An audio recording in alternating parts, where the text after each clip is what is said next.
Hello everyone, welcome to our channel. जैसा कि आप सभी को पता है कि 1 जुलाई 2024 से हमारे 3 क्रिमिनल लॉज आने वाले हैं। भारतीय न्याय संहिता, भारतीय साक्ष्य संहिता और भारतीय नागरिक सुरक्षा संहिता। अब इन तीनों संहिता में से आज हम शुरू करने वाले हैं भारतीय न्याय संहिता 2023। और ये जो आपका एक्ट है, ये आईपीसी का रिप्लेसमेंट का एक्ट है। आपको पता होगा कि इससे पहले हम आईपीसी पढ़ते थे, जिसके अंदर हमारे 511 सेक्शन थे, 23 चैप्टर थे और उसको हमने काफ़ी लंबे समय तक पढ़ा। अब 1 जुलाई 2024 से वो आईपीसी हट के उसके बदले में हम क्या पढ़ने वाले हैं, भारतीय न्याय संहिता 2023। अब ये जो आज से मैंने सीरीज़ शुरू करी है, ये इस सीरीज़ का पहला वीडियो है जिसके अंदर हम डिस्कस करने वाले हैं भारतीय न्याय संहिता का इंट्रोडक्शन और भारतीय न्याय संहिता का चैप्टर नंबर। और मेरी कोशिश रहेगी कि मैं आपको ये पूरी सीरीज़ 30 से 40 वीडियोज़ में ख़त्म कराऊँ। अब यहाँ पे मेरी कोशिश ये भी रहेगी कि आईपीसी और भारतीय न्याय संहिता, इन दोनों के बीच में जो मेजर डिफरेंसेस हैं, क्या क्या इसमें चेंजेस हुए हैं, क्या क्या इसमें नए एक्ट डाले गए हैं, कौन कौन से एक्टों को बदला गया है, कौन कौन से एक्टों की पोजीशन चेंज की गई है, वो एक एक चीज़ मैं आपको बताता हुआ चलूँ। तो शुरू करते हैं Bharatiya Nyaya Sanhita, lecture number 1, introduction and chapter number 1।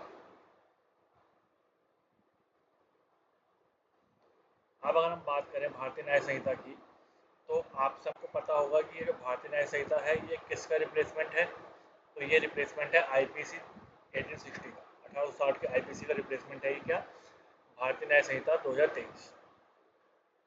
अब हम शुरू करें तो इससे पहले हम आगे बढ़ें, हम एक बार एक छोटा सा डिफरेंस देख लेते हैं कि आईपीसी और भारतीय न्याय संहिता के बीच में क्या डिफरेंस है। छोटा सा पॉइंट्स हैं, उसको हम गो थ्रू करते हुए चलते हैं। अब आपके सामने स्क्रीन है, इसमें मैंने आपको इंडियन पिनल कोड 1860 और भारतीय न्याय संहिता 2023, इन दोनों के बीच में जो माइनर डिफरेंस है, जो हम सबको पता होने चाहिए, तो वो मैंने आपको यहाँ पे लिख के दिखाए हैं। एक एक करके डिस्कस करते हैं और आगे बढ़ते हैं। अब आप सबको पता है कि जो हमारी आईपीसी थी 1860 वाली, उसके अंदर हमारे पास टोटल सेक्शन कितने थे, हमारे पास टोटल सेक्शन थे 511। अब जो ये भारतीय न्याय संहिता आई है, इसके अंदर हमारे पास सेक्शन कितने हैं, 358। अब आपका एक क्वेश्चन आएगा कि सर ये जो बीच के सेक्शन हैं, क्या ये हटा दिए गए हैं।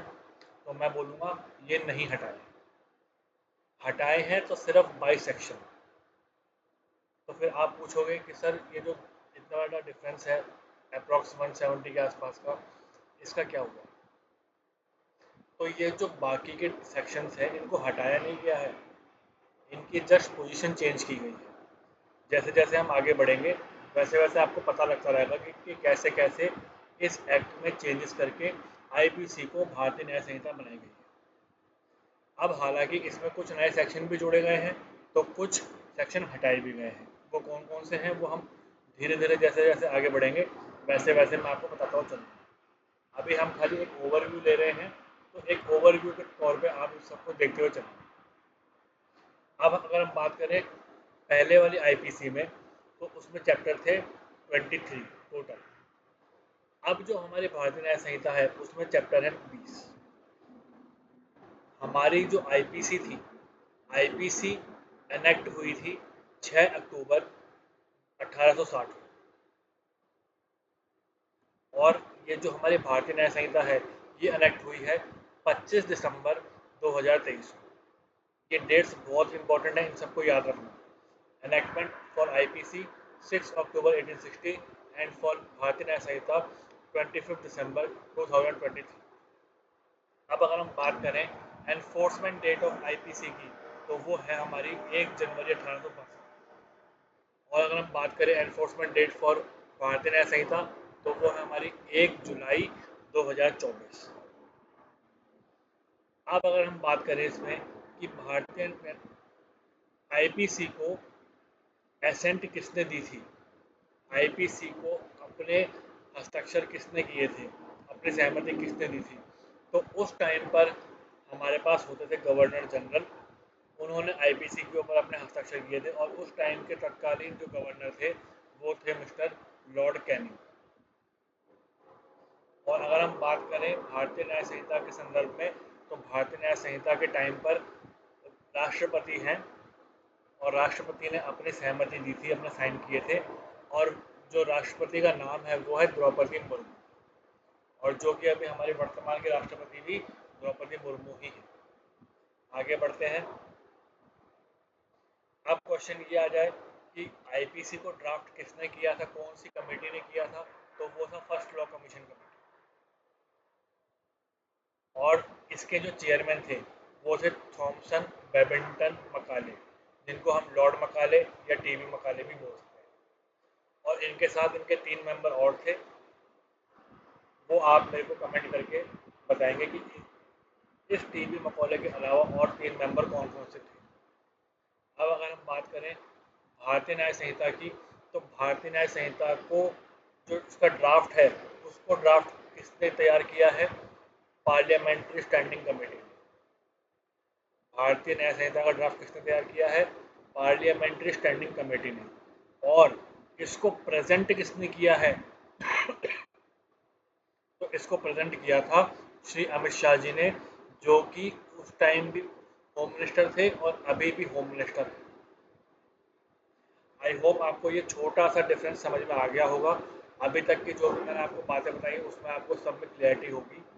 और अगर आपको इसमें कोई डाउट हो या मैंने कुछ आपको गलत बता दिया हो तो आप मेरे को प्लीज़ कमेंट बॉक्स में बताएं, जिससे कि मैं उसमें सुधार कर सकूँ। आगे बढ़ते हैं। अब ये तो अभी हमने ऊपर देखा एक छोटा सा ओवरव्यू, जिसमें भी हमने इंडियन पिनल कोड और भारतीय न्याय संहिता के बीच में डिफरेंस किया था। अब हम बात करते हैं भारतीय न्याय संहिता से शुरुआत करते हैं। अब जब हम शुरुआत करते हैं तो हमें सबसे पहले क्या पता होना चाहिए, हमें सबसे पहले पता होना चाहिए उस एक्ट का नाम हम क्या पढ़ रहे हैं। तो हम क्या पढ़ रहे हैं अभी, भारतीय न्याय संहिता 2023। और किसी भी एक्ट को शुरू करने से पहले उस एक्ट का एक्ट नंबर और उसका एनेक्टमेंट ईयर ये हमें मालूम होना चाहिए। अगर हम बात करें भारतीय न्याय संहिता की एक्ट नंबर की, तो एक्ट नंबर है 45। और कौन से ईयर का है, तो वो है 2023 का। मतलब हम इस चीज़ से ये समझ सकते हैं कि 2023 साल में पास होने वाला 45 नंबर का एक्ट अगर कोई है तो वो क्या होगा, भारतीय न्याय संहिता 2023। अब दोबारा हम फ्लैशबैक में चलते हैं। ये तो हमने जान लिया कि भारतीय न्याय संहिता का जो एक्ट नंबर है वो 45 है।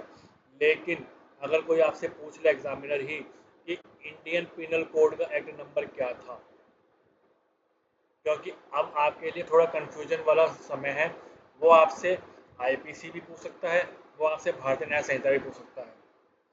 बेशक आपको वो भारतीय न्याय संहिता सिलेबस में दे दे, लेकिन वो फॉर अ डिफरेंस, क्योंकि नया नया पैटर्न है, तो वो आपसे इन दोनों के बीच में डेट्स भी पूछ सकता है। तो हमें हर तरीके से तैयार रहना है। अब अगर हम बात करें इंडियन पिनल कोड की एक्ट नंबर की, तो वो क्या होगा, तो वो होगा 45th एक्ट ऑफ 1860। 1860 में पास होने वाला 45वें नंबर का एक्ट कौन सा था, इंडियन पिनल कोड। और 45वां एक्ट 2023 में पास होने वाला 45वें नंबर का एक्ट कौन सा है, तो वो हमारा है भारतीय न्याय संहिता। अब इस इसमें कंफ्यूजन बिल्कुल क्रिएट मत करना। 45 दोनों का सेम है, लेकिन ईयर दोनों का अलग है। 1860 आईपीसी और 2023 भारतीय न्याय संहिता। इस चीज़ को बिल्कुल दिमाग में रखना। अब आपको एक चीज़ और पता होगी, आईपीसी को पूरे भारत में लागू होते होते कितने साल लग गए थे। अगर आपको याद होगा या नहीं होगा मैं फिर बता देता हूँ। 31 अक्टूबर 2019 से आईपीसी पूरे भारत में लागू हो गया था, होल इंडिया में एप्लीकेबल हो गया था आईपीसी। उससे पहले जम्मू कश्मीर को छोड़ करके पूरे इंडिया में लागू था आईपीसी। मतलब पूरे इंडिया में लागू होते होते कितने साल लग गए थे आईपीसी को, लेकिन भारतीय न्याय संहिता के साथ ऐसा कोई चक्कर नहीं है। भारतीय न्याय संहिता शुरुआत से पूरे इंडिया पे लागू है। तो यहाँ तक कि आपको बात समझ में आएगी। हम आगे बढ़ते हैं। अब इसमें एक क्वेश्चन आपसे ये भी पूछ सकता है कि कौन से act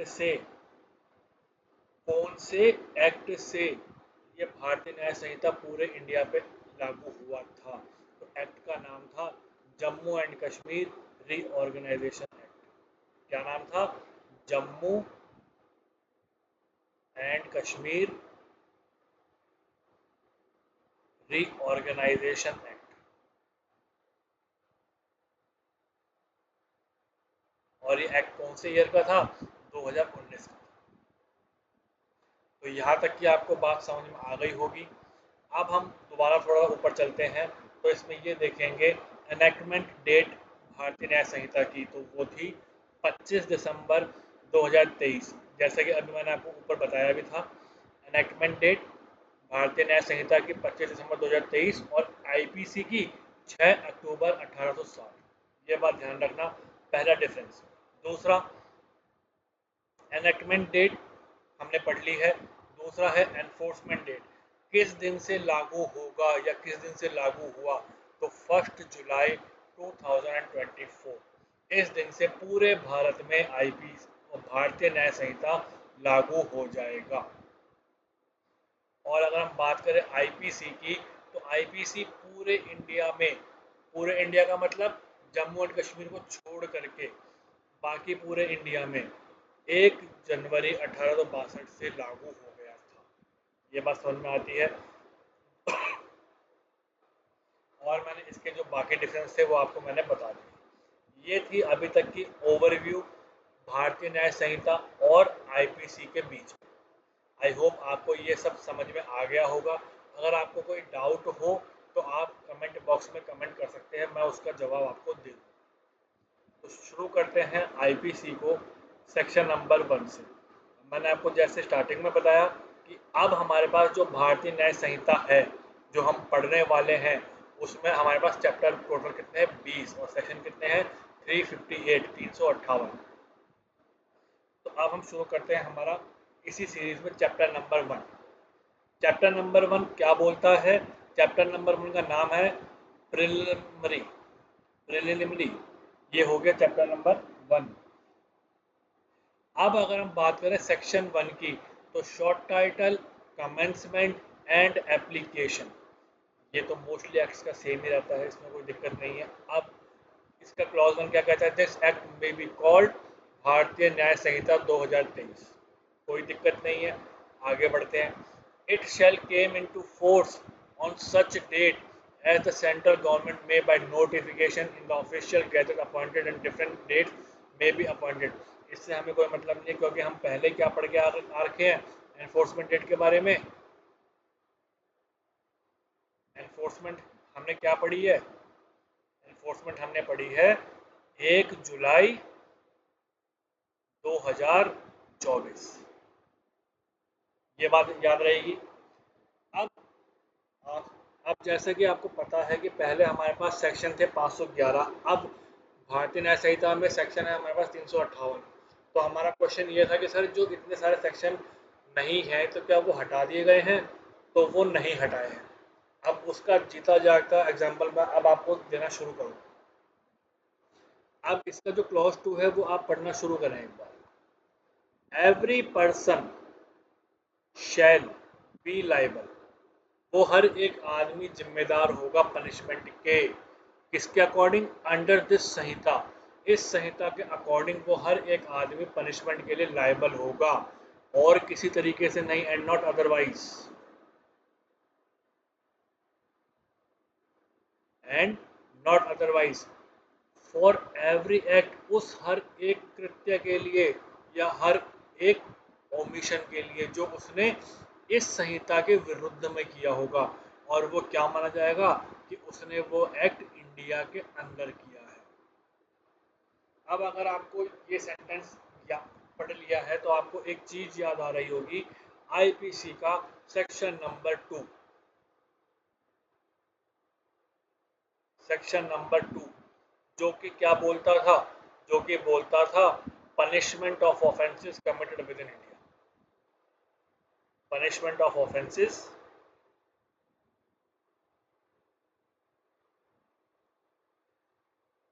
committed within India.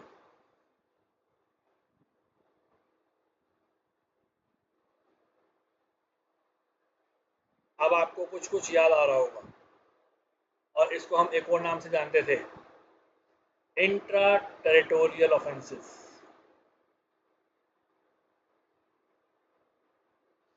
Intra territorial offences.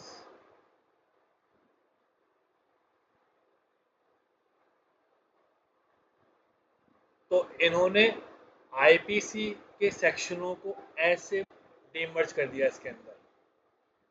पहले ये सेक्शन अलग था, अब इसको सेक्शन 1 का ही पार्ट बना दिया गया है। तो अब इसका अगर सेक्शन 1 का क्लॉज 3 है, वो ये कहता है कि वो हर एक आदमी पनिशमेंट के लिए जिम्मेदार होगा। और हाँ, ये जो प्रोविज़न है ये मैंडेटरी प्रोविज़न है। क्यों? क्योंकि यहाँ पे शैल का यूज़ हुआ है। वो हर एक आदमी पनिशमेंट के लिए जिम्मेदार होगा यदि उसने कोई ऐसा काम किया है या कोई ऐसा काम नहीं किया है इस संहिता के विरुद्ध, और वो यही माना जाएगा कि उसने वो काम भारत में रह करके किया है। इसका एग्जाम्पल ऐसे समझ लेते हैं।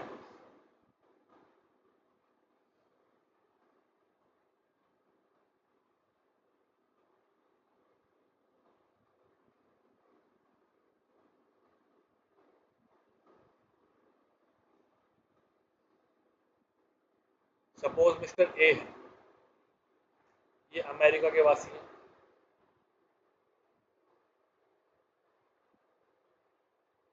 अमेरिकन है। और ये मिस्टर बी हैं, ये भारतीय हैं।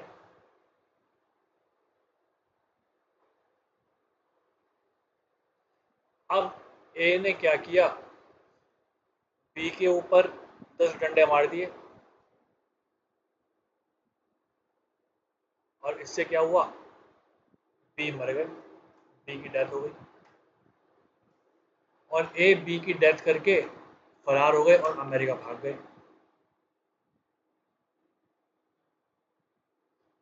रैन अवे टू अमेरिका।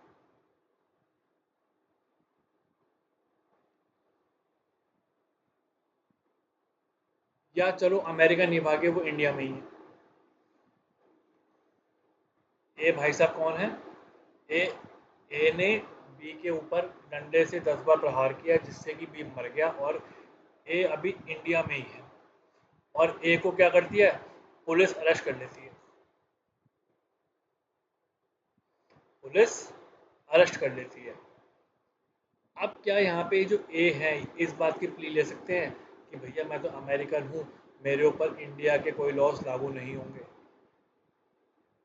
नहीं ले सकते। अगर वो ऐसी बात बोलेंगे भी तो ये पुलिस और इंडिया का लॉ क्या बोलेगा? भाई साहब आप बेशक अमेरिकन हैं, आप बेशक किसी और कंट्री के हैं, आप बेशक फॉरेनर हैं, आप बेशक इंडिया के नहीं हैं, लेकिन आपने वो काम इंडिया के अंदर इंडियन के साथ किया है, तो आप उसी तरीके से दोषी पाए जाएंगे जैसे कि एक इंडियन ने किया हो और इंडिया में रह के किया। इसका मतलब यह है कि अगर आप इंडिया में हैं और आपने इंडिया में कोई काम किया है तो आपके ऊपर भी इंडियन लॉज लागू होंगे, इररिस्पेक्टिव ऑफ द फैक्ट आप इंडियन हैं आप इंडियन नहीं हैं। ये बात समझ में आती है? ये अभी हमने पढ़ा सेक्शन 1 क्लॉज 3, जो कि आईपीसी में सेक्शन नंबर 2 था, जिसको हम जानते थे इंट्रा टेरिटोरियल ऑफेंसेस के बारे में। अब हम सेक्शन 1 का क्लॉज 4 देख लेते हैं। एनी पर्सन लाइबल, वो हर एक आदमी लाइबल होगा, by any law for time being in force in India to be tried for an offence committed beyond India। अब इसमें क्या लिखा है? इंडिया के अंदर रहने वाला आदमी अगर उसने ऑफेंस बाहर किया है तो भी क्या माना जाएगा? कि उसने वो ऑफेंस इंडिया के अंदर रह करके किया है। इसका एग्जांपल दूंगा तब आपको और समझ में आएगा। shall be dealt with according to the provision of this Samhita for any act committed beyond India, Bharat से बाहर रहकर भी अगर उसने कोई काम किया है, in such manner if such act had committed with in India. Example इसका भी ले लेते हैं।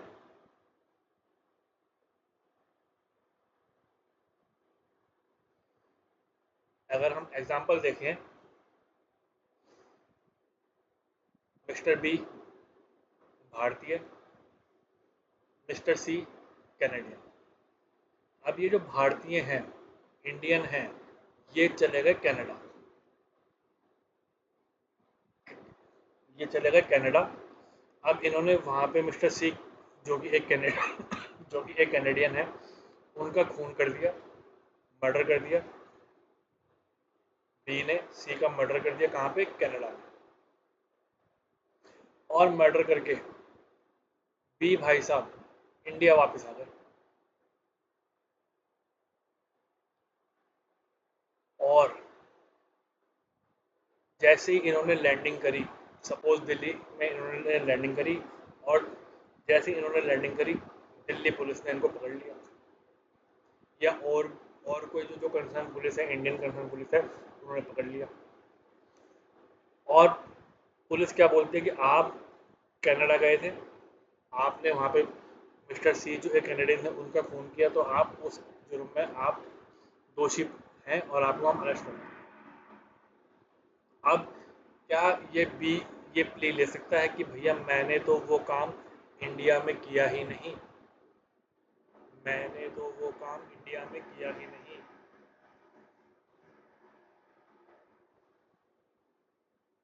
इंडिया में नहीं किया।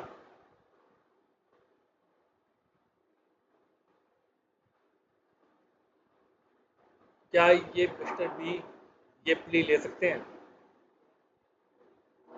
तो जवाब होगा नो। क्यों?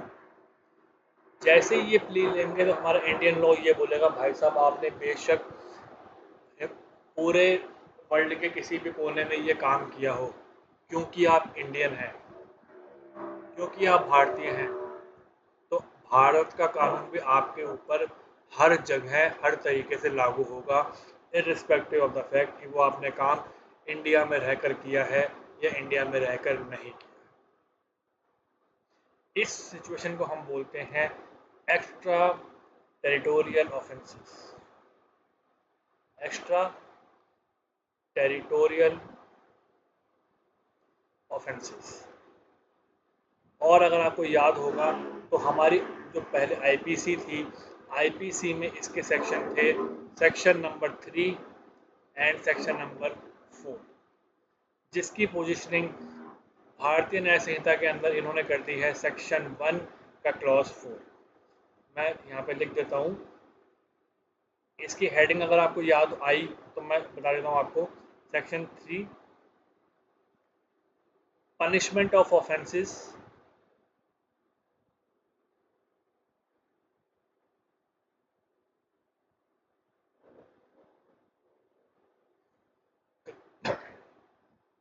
committed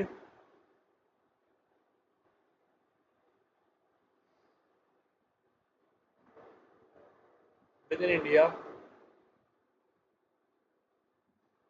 by which law committed beyond India।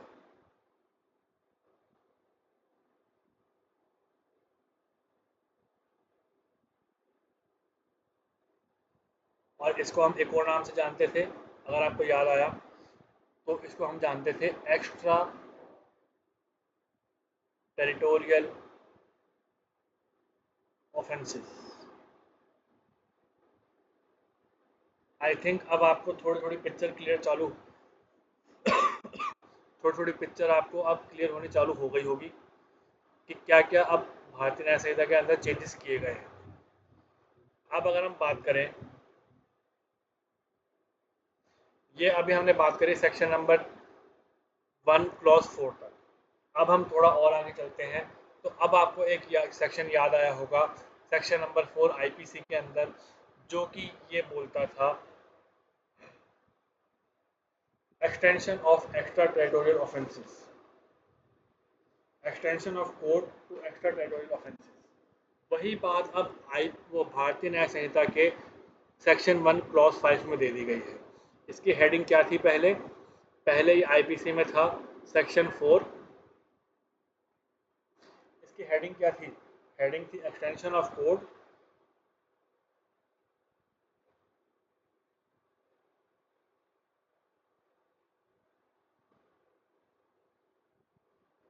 To extra territorial offences. Extra territorial offences. इसमें क्या था देख लेते हैं। The provision of Sanhita shall also apply to offence committed by. मतलब सेक्शन 3 का दायरा इसने बढ़ा दिया था। अगर मैं भारतीय न्याय संहिता के संदर्भ में बोलूं तो सेक्शन 1 क्लॉज 4 का इसने औरा बढ़ा दिया है, दायरा बढ़ा दिया है। किस किस पे लागू होगी अब संहिता? एनी पर्सन ऑफ इंडिया, हर एक भारतीय नागरिक पर, किसी भी प्लेस पर, चाहे वो इंडिया में है चाहे इंडिया से बाहर है, कहीं भी है। इंडियन जहाँ जहाँ जाएगा इंडिया का लॉ उसके पीछे पीछे जाएगा। तू जहाँ जहाँ चलेगा तेरा लॉ तेरे पीछे पीछे चलेगा। इससे याद रखना। आगे, any person on any ship any craft. लेकिन कौन सा शिप, कौन सा क्राफ्ट? जो कि रजिस्टर्ड है इंडिया के अंदर। कोई भी ऐसा शिप, कोई भी ऐसा क्राफ्ट जो इंडियन है, जो इंडियन रजिस्ट्रेशन है, जिसका रजिस्ट्रेशन इंडिया में हुआ है, अगर उसमें कोई ऑफेंस हुआ है किसी भी पर्सन के द्वारा, तो वो क्या माना जाएगा कि वो उसने ऑफेंस कहाँ किया है? वो उसने ऑफेंस इंडिया के अंदर किया है। एग्जाम्पल ले लेते हैं। अगर हम एग्जाम्पल की ही बात कर लें तो एग्जाम्पल क्या बोलता है?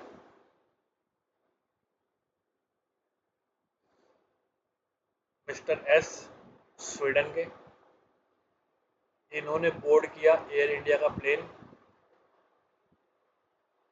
और उस प्लेन के अंदर मिस्टर के थे इंडियन, या मिस्टर के कानपुर के थे इंडियन, मान लीजिए कानपुर के थे।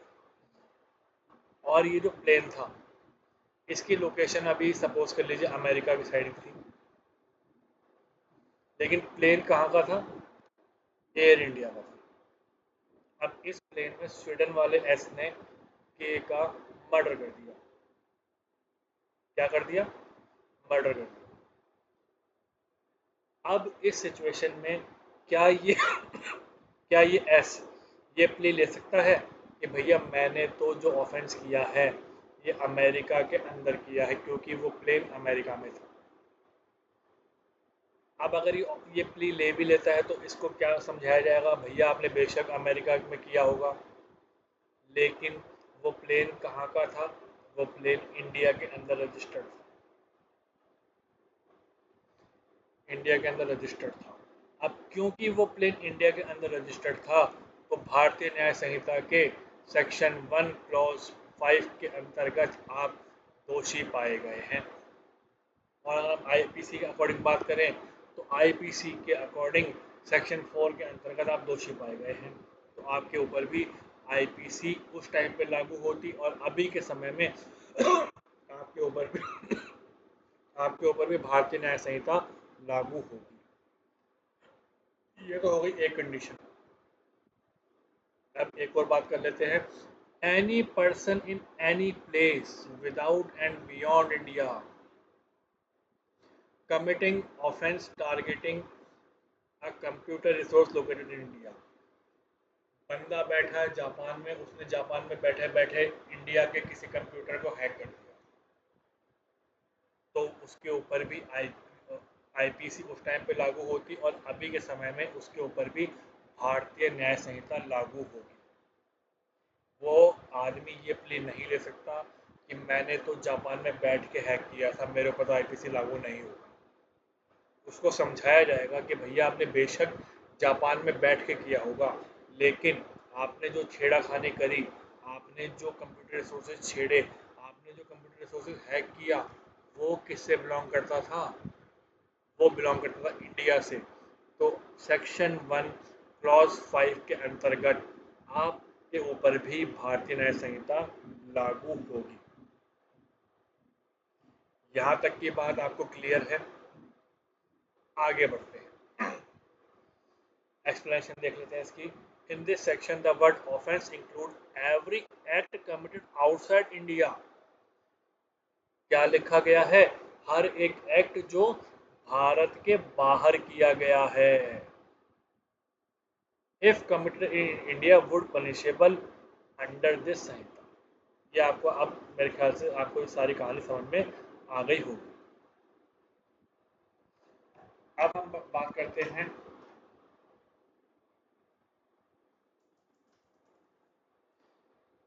आपको अगर याद होगा तो हमारी पहले वाली आईपीसी के अंदर सेक्शन 4 के अंदर एक इलस्ट्रेशन थी, वही सेम इलस्ट्रेशन इसके अंदर दे दी गई है। देख लेते हैं उसको, आपको थोड़ा बहुत रिकॉल हो जाए। A who is citizen of India, जो कि एक भारतीय नागरिक है, अच्छी बात है। Commit a murder in any place without and beyond India. Suppose विश्व के किसी भी कोने में जाके वो कोई खून करे आते हैं, और जब वो खून करके आते हैं एयर इंडिया की फ़्लाइट से आते हैं या किसी भी फ़्लाइट से आते हैं, इंडिया पे लैंड करते हैं, उनको उस स्टेट की पुलिस पकड़ लेती है, बोलती है कि भैया you are under arrest for this murder. अब ये भाई साहब बोलते हैं कि भैया मैंने तो वो मर्डर इंग्लैंड में किया था या युगांडा में किया था या जहाँ मर्जी किया था, लेकिन इंडिया में नहीं किया था, तो मेरे ऊपर आईपीसी क्यों लागू करोगे? मेरे ऊपर भारतीय न्याय संहिता क्यों लागू करोगे? तो पुलिस समझाएगी कि भाई साहब आपने बेशक बाहर किया होगा, लेकिन क्योंकि आप इंडियन थे तो आपके ऊपर इंडिया के लॉज भी साथ साथ चलेंगे, आपके ऊपर भारतीय न्याय संहिता भी साथ साथ चलेगी। कि यही कारण है कि आपने बेशक वो मर्डर वो खून इंडिया के बाहर किया होगा, लेकिन जैसे ही आप इंडिया के अंदर आए तो भारतीय न्याय संहिता के अंतर्गत आपको दोषी माना जाएगा। He can be tried and convicted of murder in any place. Bharat के किसी भी स्थान पर आप लैंड कर दीजिए, आपको हम पकड़ लेंगे। इन विच ही मे बी फाउंड। अब आपको ये मेरे ख्याल से अभी तक की सारी बातें समझ में आ गई। अब एक लास्ट इसमें सेक्शन और पढ़ लेते हैं, clause 6। Nothing in this Sanhita shall affect the provision of any act for punishing and mutiny and desertion of officers, soldiers, sailors and airmen in service of Government of India or the provision of any special or local law। और ये कुछ भी नहीं है, ये हमारी जो IPC थी उसका जो सेक्शन नंबर 5 था, जो कि कहता था, सेक्शन नंबर 5 क्या कहता था? Certain laws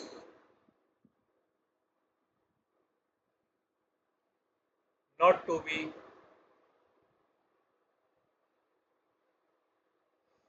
affected by this act,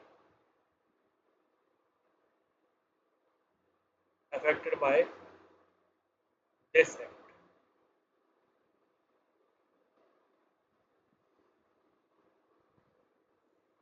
अब आपको थोड़ी थोड़ी पिक्चर क्लियर होनी शुरू हो गई होगी कि कैसे कुछ सेक्शनों को उनकी पोजीशन को चेंज किया गया है और कैसे 511 की जगह 358 भारतीय न्याय संहिता के अंदर डाले गए हैं। अब अगर हम देखें तो आज हमने चैप्टर 1 का प्रिलिमिनरी पार्ट कंप्लीट कर लिया है। अब इसी को आगे बढ़ाते हुए कल हम डेफिनेशन पार्ट को भी ख़त्म करेंगे। आई होप आपको आज का ये सेशन अच्छा लगा होगा। तो कल फिर मिलते हैं एक नए पार्ट के साथ। कल का हमारा टॉपिक होगा चैप्टर 1 डेफिनेशन।